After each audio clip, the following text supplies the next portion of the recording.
السلام علیکم۔ کہانی کو آخر تک پورا سنیے گا اور اگر آپ چینل پر نئے ہیں تو سبسکرائب ضرور کیجیے گا۔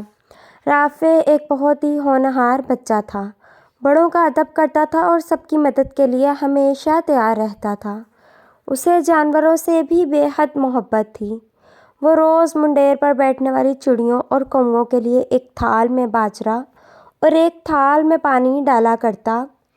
ایک دن جب وہ گھر سے نکلا تو گلی کے کنارے اس کو ایک زخمی کتا نظر آیا۔ کتے کی حالت اتنی خراب تھی کہ وہ اٹھ بیٹھ بھی نہیں پا رہا تھا۔ رافع کو اسے دیکھ کر بڑا رحم آیا۔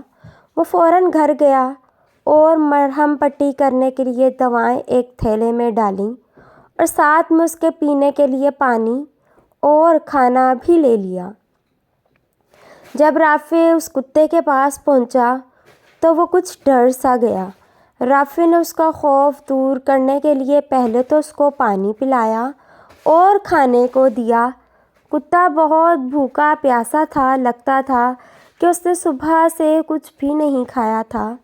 کتے نے رافع کو پیار بھری نگاہ سے دیکھا تو رافع کو بہت خوشی ہوئی۔ رافع نے اس کے زخموں کی مرہم پٹی کی اور صبح آنے کا کہہ کر گھر آ گیا۔ دوسرے دن جب رافع اس کی خبر گیری کرنے گیا تو کتا وہاں موجود نہیں تھا۔ یہ دیکھ کر رافع خوش ہوا کہ وہ صحت مند ہو کر اپنے گھر چلا گیا۔ ابھی وہ خوشی خوشی واپس آ رہا تھا کہ راستے میں اس کے پیچھے کچھ گنڈے لگ گئے۔ رافع ڈر کے مارے سہم گیا۔ گنڈے جیسے ہی اس کو پکڑنے کے لیے آگے بڑھے تو اس نے چیخنا شروع کر دیا مگر وہاں کوئی موجود نہ تھا جو اس کی مدد کو آتا۔ اچانک ایک کتے نے زور زور سے بھونکنا شروع کر دیا۔ گنڈے ڈر کے مارے بھاگ کھڑے ہوئے۔ رافع نے جب غور سے دیکھا تو یہ وہی کتا تھا جس کی اس نے مدد کی تھی۔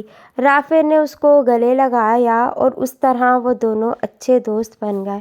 آپ نے دیکھا کتے نے کیسے احسان کا بدلہ احسان سے اتارا۔ اللہ حافظ۔